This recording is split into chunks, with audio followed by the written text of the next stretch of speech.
Nakailang message na ako kay Tyrone. Hanggang ngayon, hindi pa rin siya sumasagot. Gusto ko lang mangamusta sa bata eh. Baka naman busy lang sila, kuya. Busy?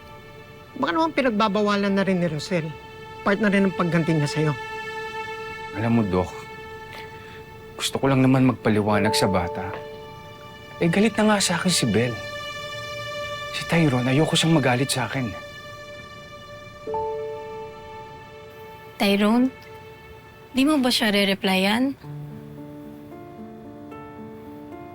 Di ako makapaniwala na ginawa niya sa amin yun.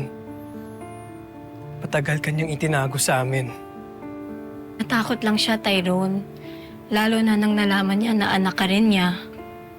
Yun nga eh. Ang dami niyang pagkakataon para sabihin sa akin ang totoo. Pero mas pinili niyang lokohin ako. Pinabayaan niya si nanay maghirap. Paano kung napahamak si nanay nung nakipagkita siya sa mga scammers na yun? Ha? Pakiramdam ko po, kilalang-kilala kami ng taong gumawa nito eh.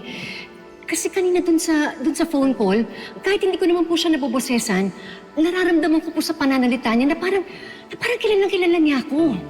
Sino sa tingin mo? Hindi ko nga alam, kanina ko pa nga iniisip eh. It's so obvious na pinaglalaroan kayo ng taong to. Sigurado talaga ako eh, kilala ako ng taong ito. At naniniwala din ako na may taong nag-utos kay Malu para kunin ang anak ko at ipalit si Tali. Alam ni Tatay Chris na wala doon ang hinahanap ni Nanay. Dahil alam niya kung nasaan ka. May power siya para itigil lahat ng yun. Pero hinayaan lang niya kasi selfish siya. Naiintindihan kita, Tyrone. The betrayal and all. Pero at the end of the day, tatay pa rin natin siya eh. Ewan ko na, Bel. Nawala ng respeto ko sa kanya.